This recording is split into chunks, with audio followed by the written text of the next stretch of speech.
4세기에 유명한 목회자이며 신학자이며 교부였던 터툴리안은 이러한 말을 했습니다.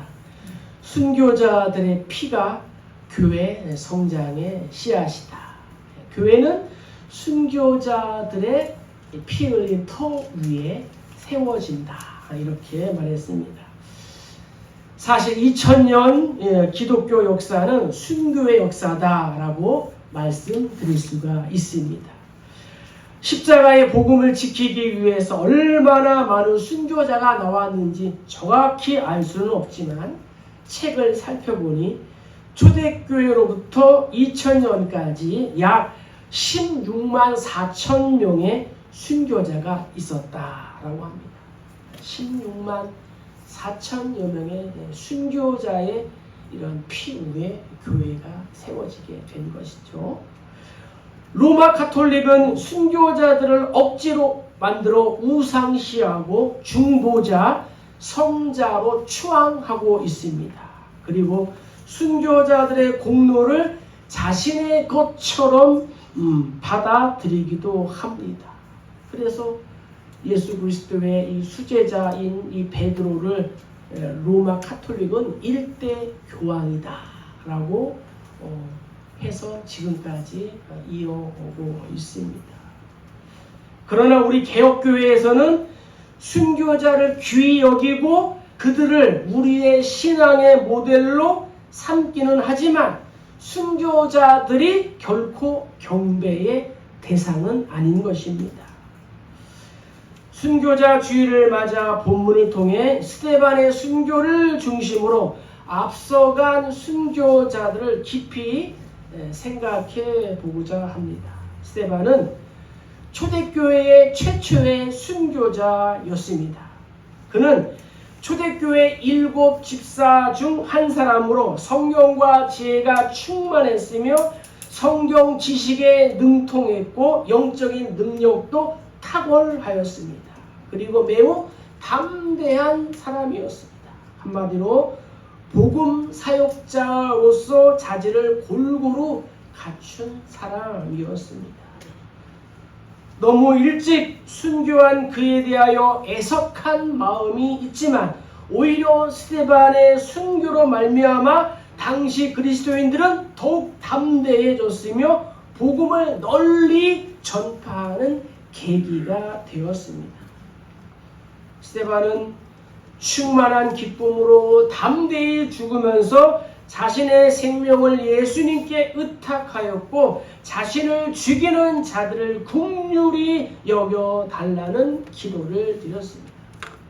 그의 이러한 죽음은 예수님의 작은 제자들인 우리가 어떻게 예수의 뒤를 따라야 하는지를 보여주는 아주 훌륭한 귀감이 되고 있습니다.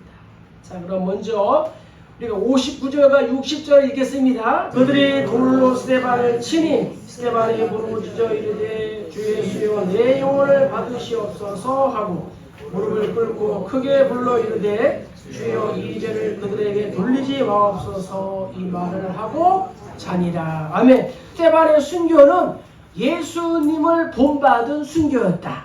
이렇게 말씀드릴 수 있습니다. 스데반은 예수님처럼 죽임을 당하고 죽임을 당하는 과정에서도 예수님처럼 기도했다는 거예요. 이 스데반이라는 이름의 뜻은 이겁니다. 면류관, 왕관, 화관이라는 뜻이 이 스데반의 이름에 포함되어 있다는 거죠. 많은 학자들이 주장하는 것처럼 그의 부모는 아주 신실한 신앙인이었던 것 같습니다. 그의 이름과 같이 스데반은 하나님의 생명의 면류관, 의의 면류관, 자랑의 면류관을 받은 사람이었습니다. 스데반에 대해서 6장 8절에 보면은 은혜와 권능이 충만하였다라고 말씀하고 있습니다. 은혜와 권능이 충만하였다. 여기 은혜는 인자한 예수 그리스도를 담은 성품을 말합니다. 그리고 권능은 그가 행한 이 큰 기사와 표적을 말합니다. 스데반은 예수님처럼 공회 앞에서 신문을 받았습니다. 예수님의 경우와 마찬가지로 스데반의 경우도 백성과 이 대제사장들, 또 장로들, 서기관들, 율법학자들의 선동으로 공회 앞에서 신문을 받았고 거짓 증인들이 세워지게 되었습니다. 예수께서 죽으실 때에 하나님의 나라를 소망하며 살았던 아리마대의 이 요셉이 예수님의 시신을 인수하여 장사 지내 주었습니다. 스데반이 죽었을 때에도 경건한 사람들이 그를 장사 지내 주었습니다. 스데반의 순교는 그야말로 예수님의 발자취를 그대로 따른 것이었습니다. 거짓 증인들과 이 공회 앞에서 설교를 한 이 스데반은 저들에 의해 돌에 맞아 죽어가면서 두 가지의 기도를 드렸습니다. 이 기도 역시 예수께서 십자가 위에서 하신 마지막 기도를 그대로 따른 것이었습니다. 먼저 주 예수여 내 영혼을 받으시옵소서라고 기도했습니다. 스데반의 마지막 기도는 하나님 나의 생명을 연장시켜 주시고 또 자신의 이 현실에 대한 원망의 그러한 기도가 아니었습니다. 그것은 자신의 영혼을 절대자인 하나님께 맡기는 철저한 신앙 고백이었습니다. 죽음 앞에서도 자신의 영혼을 책임지신 전능하신 하나님을 굳게 신뢰했습니다. 이 기도 역시 예수께서 마지막 자신의 영혼을 하나님의 손에 맡기신 기도를 따른 것이었습니다. 또 하나의 기도는 무엇입니까? 주여 이 죄를 그들에게 돌리지 마옵소서라는 간구였습니다. 돌에 맞아 죽어가면서 여러분 혹시 돌에 맞아 봤습니까?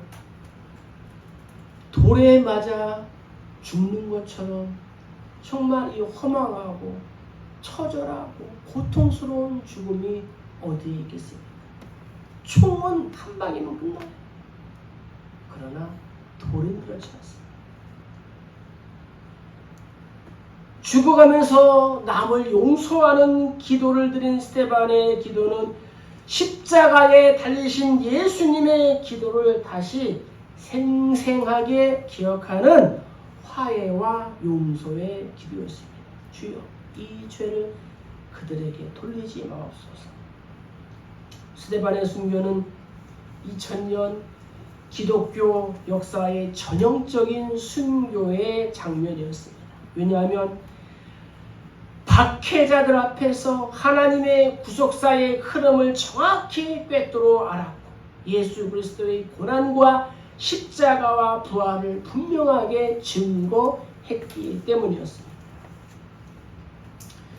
주기철 목사님은 일사각오의 신앙으로 끝까지 신앙의 절개를 지키고 순교의 잔을 마셨습니다. 주기철 목사님은 설교를 통해 일본의 신사참배 요구가 성경과 신앙 양심과 교리에 어긋나는 일이므로 신사참배는 절대 불가하다고 외쳤습니다.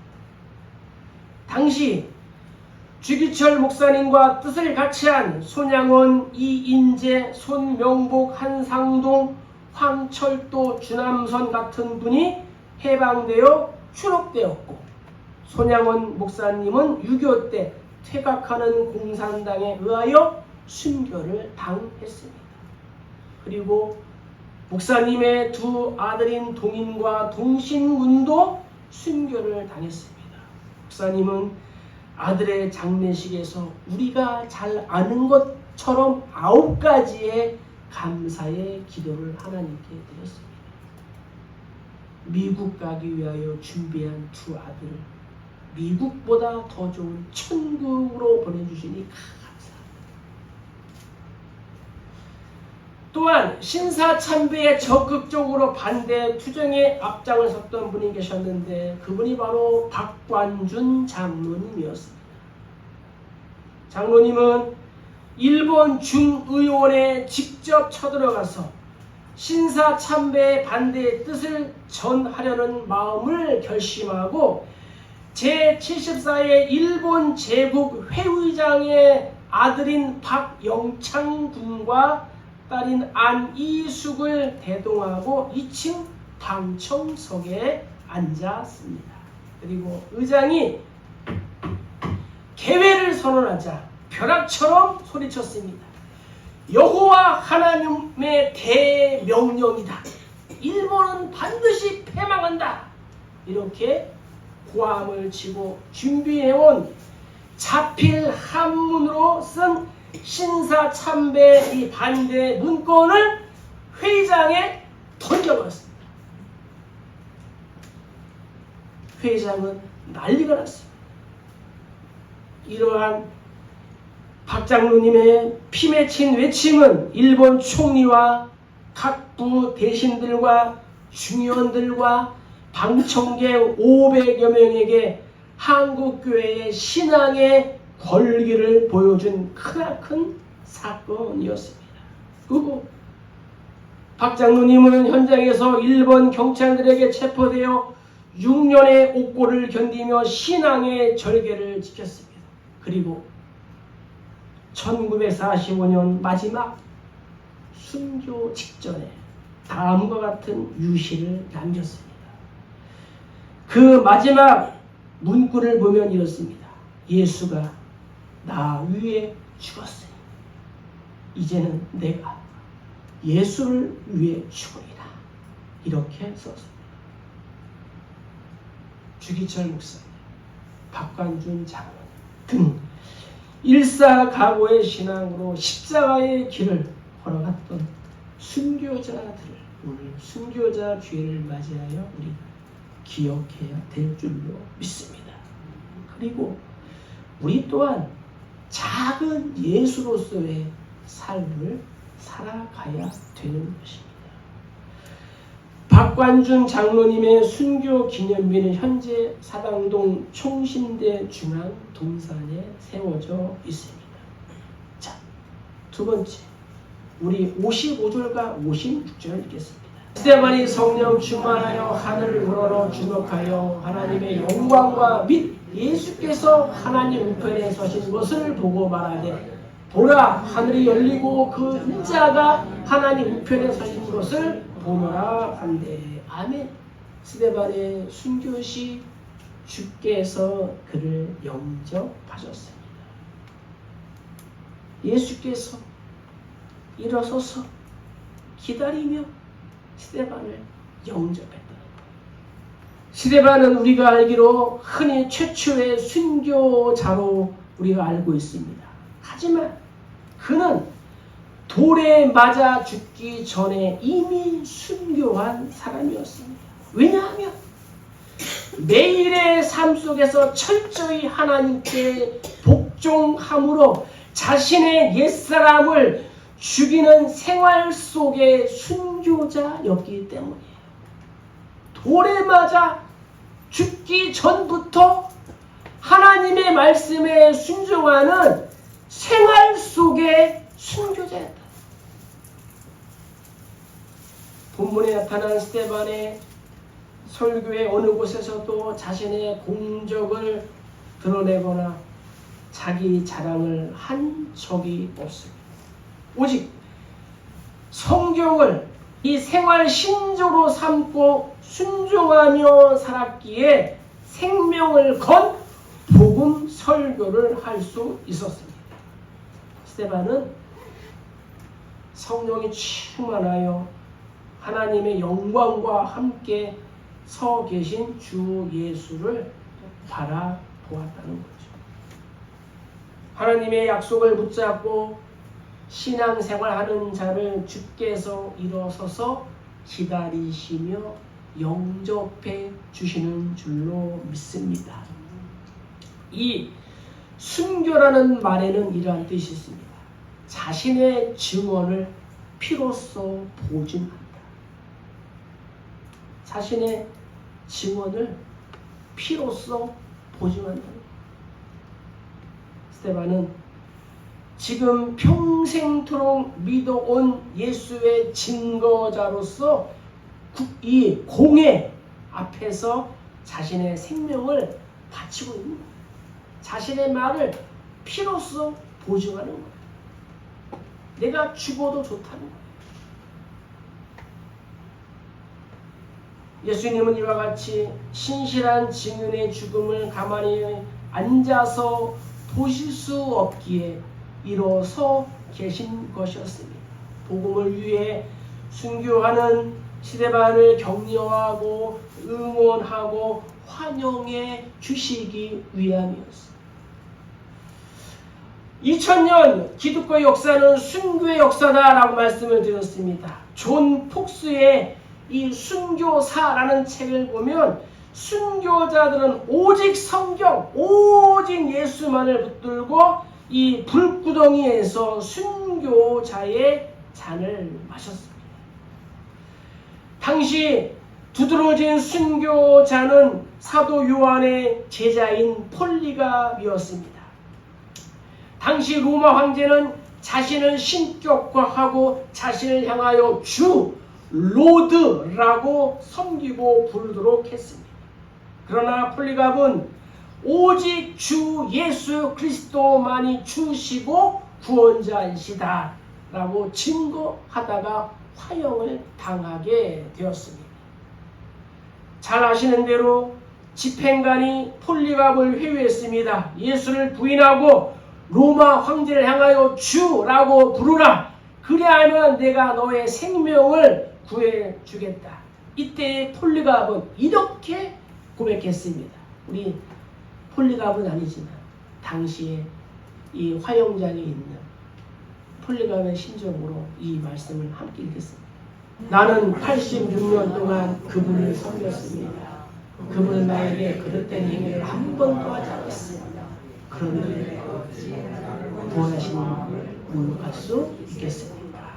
이렇게 고백했다. 그리고 순전하게 이 화형장의 이슬, 순교자의 삶을 마감했습니다. 우리 모두는 순교자의 신앙 따라 찬송으로만 순교자의 신앙 따라 부르지 말고 우리가 삶으로 순교자의 신앙을 따라 정통신학과 이 신앙을 지키려고 애써야 할 줄로 믿습니다. 또한 한국교회가 이토록 성장한 것은 또 우리나라에도 이 50여 명이 넘는 이 순교자들의 피 때문이라는 거죠. 50명이 훨씬 넘습니다. 오늘 우리는 순교자 기념주의를 맞이하여 우리들의 연약함과 부족함을 돌아보았으면 좋겠습니다. 요즘은 환란의 때가 지나고 잘 먹고 잘 사는 태평 시대가 되었습니다. 때문에 말씀대로 살기는커녕 이 땅 위에 행복만을 추구하고 예수 그리스도의 십자가의 복음과 생명의 진리를 지켜야 한다는 신앙은 점점 사라지고 있습니다. 기독교 역사를 보면 실제로 환란 때보다 평안할 때가 더 위험했던 사실을 알 수가 있습니다. 지금은 한국교회가 평안하니 2000년 기독교의 순교자들의 피를 모두 잊고 있습니다. 그리고 특별히 올해는 언더우드 아펜젤러 선교사가 이 땅 제물표에 도착하여 선교한 지 꼭 140주년이 되는 해입니다.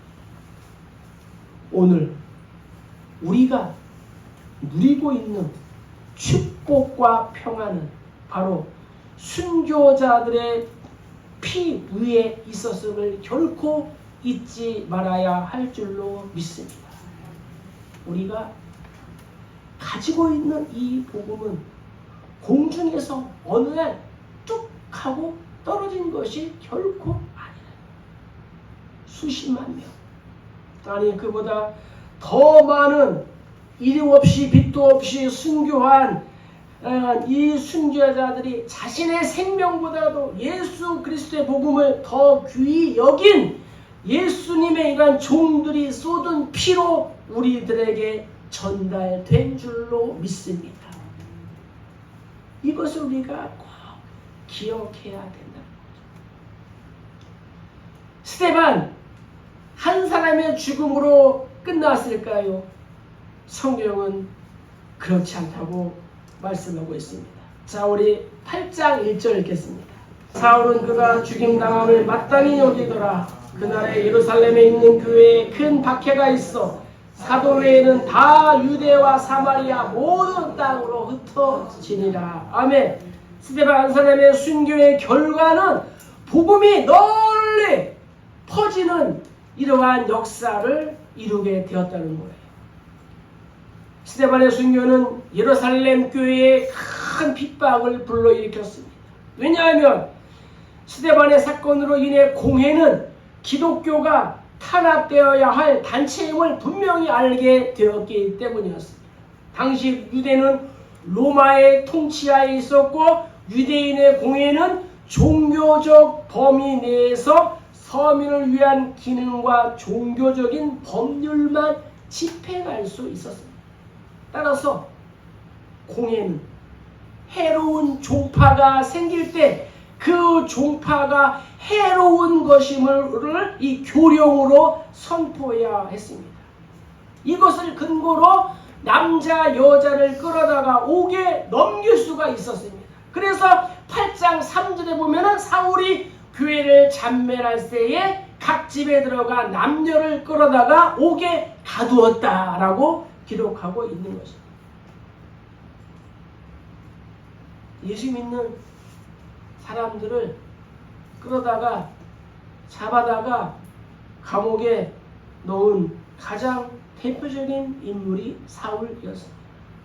집집마다 수색을 해서 성도들을 감옥에 넘겼습니다. 그러나 순교자의 피는 헛되지 않고 터툴리안의 고백처럼 반드시 교회의 기초가 된 것이었습니다. 스데반의 순교는 핍박을 가져왔으나 그 핍박은 유대인이 예루살렘 밖으로 분산되어 온 유대와 사마리아와 땅끝까지 복음을 전하는 결정적인 계기가 된 줄로 믿습니다. 이 성도들의 흩어짐에 따라 복음의 씨앗은 더욱 널리 뿌려지게 되었습니다. 스데반의 순교로 복음이 인접 지역에 전파될 수 있도록 여건이 조성이 된 것이었습니다. 그래서 예루살렘 밖인 유대와 사마리아의 제자들이 흩어져서 복음을 전하게 되었고 그 외에는 멀리 떨어진 이방 땅 다메섹까지 제자들이 퍼지게 된 사실을 알게 되었고 또 이 다메스커스로 예수 믿는 사람들을 잡으러 가던 사울이 예수를 만나 이방인의 사도로 변하게 된 줄로 믿습니다. 지금까지 공예의 금지령과 폭력과 위협 속에서도 굴하지 않고 복음 전도를 주도한 사람들은 사도들이었습니다. 그러나 스데반의 순교로 이제부터는 대다수의 평신도들이 복음 전도의 사역의 주체가 된 것이에요. 사단의 술책이 여지없이 무너진 것이었습니다. 사단은 스데반 한 사람만 죽이면은 기독교가 파멸될 줄 알았지만 스데반 한 사람의 순교로 복음이 예루살렘과 온 유대와 사마리아와 땅끝까지 전파된 줄로 믿습니다. 사단의 공격은 본래 의도한 것과는 정반대가 되는 결과를 가져오게 되었습니다. 핍박으로 복음이 질식된 것이 아니라 오히려 크게 전파되었기 때문입니다. 스데반은 철저히 예수님을 본받는 삶을 살았습니다. 그가 예수의 생애를 재현할 수 있었던 비결은 무엇입니까? 늘 성령의 통치를 받는 생활을 했기 때문입니다. 그래서 성령의 충만이 예수를 담는 그릇인 거예요. 우리의 마음의 그릇에 성령으로 충만하시기를 축복합니다. 그러면 예수님과 함께 생활하고 있는 거예요. 날마다 성령의 다스림과 강력한 성령의 통치를 우리가 사모해야 되는 것입니다. 오늘날 서구교회가 무너진 것은 무엇입니까? 이슬람과 동성애와 타락한 죄악에 대해 순교자적인 저항이 없었기 때문입니다. 아무도 과거의 사람들처럼 목숨을 걸고 복음을 외치는 자가 없습니다. 그래서 종교개혁의 시발점인 이 영국과 독일과 프랑스, 덴마크, 유럽이 이슬람화되고 동성애가 되고 이제 그것이 미국으로 건너가 미국의 50% 가까이 되는 이 교회와 또 사회가 동성애를 부추하고 이제 그 자유주의 번영신학이 태평양을 건너 이제 우리나라에 오게 되었다는 거예요. 우리나라가 이슬람과 동성애 이러한 죄악과 우리가 피 흘리기까지 싸워야 될 줄로 믿습니다. 오늘날 한국교회는 번영신학, 성장신학을 부추기고 교회 성장만을 위해서 수단과 방법을 가리지 않고 일하는 사람들이 너무나 많이 있습니다. 성경대로 하면 욕먹고 따돌림을 받을 수 있으니 입은 있으나 말은 못합니다. 그러나 예수 그리스도의 생명의 복음을 부끄러워하지 말아야 될 줄로 믿습니다. 바울은 이렇게 고백했습니다. 하나님이 우리에게 주신 것은 두려워하는 마음이 아니요 오직 능력과 사랑과 절제하는 마음이. 그러므로 내가 우리 주를 직원함과 또는 주를 위하여 갇힌 자 된 나를 부끄러워하지 말고 오직 하나님의 능력을 따라 복음과 함께 고난을 받으라고 했습니다. 바울의 고백처럼 비난과 비판을 우리가 두려워하지 말아야 합니다. 죄와 함께 세상을 짓밟고 살아가는 것은 손해보는 일이요 욕먹는 일입니다. 그럼에도 이 시대에 그리스도인으로서의 사명을 잘 감당할 수 있기를 축복합니다. 그것이 바로 하나님께 영광을 돌리는 삶이에요. 오늘날 우리 주변에도 얼마나 많은 이단 사이비들이 있습니까? 우리 교회 주변에도 많이 있어요. 하나님의 교회 신천지 여호와의 증인들 많이 있습니다. 그러나 저들이 믿는 신은 죽은 신이에요. 바알과 아세라 선지자들이 850명이었습니다. 다 죽은 신을 믿는 그러한 선지자들이에요. 그러나 살아계신 하나님을 제대로 섬기는 엘리야와 같은 한 사람이 있으면 하늘에서 불이 떨어지는 줄로 믿습니다. 두려워할 거 없습니다. 우리가 엘리야와 같은 한 사람이 되면 돼요. 그러면 이단 사이비 세상 우리가 두려워할 거 없습니다. 말씀을 정리하겠습니다. 이사야는 고백했습니다. 아침이 오나니 밤도 오리라. 아침이 오나니 밤도 오리라. 만에 안에 우리나라가 북한처럼 공산당이 집권하는 날에는 한국교회는 문을 닫게 될 것입니다. 한국교회가 성장주의에 빠져서 수단과 방법을 가리지 않고 숫자 늘리기에만 급급한 나머지 복음의 본질과 진리를 선포하는 일에는 게을리 했습니다. 그런 동안에 한국 교회 안에 유물주의, 세속주의가 들어와서 그것이 마치 진리인 것처럼 행세하고 있습니다. 만모니즘, 다문화. 왜 기독교만 진리냐? 그렇지 않다. 불교에도 유교에도 마음교회에도 이단 사이교회에도 구원이 있다. 결국 이러한 거짓된 사상이 함몰된 한국교회의 강단은 힘을 잃었고 전투적인 교회로서의 이 사명은 잃은 지가 오래되었습니다.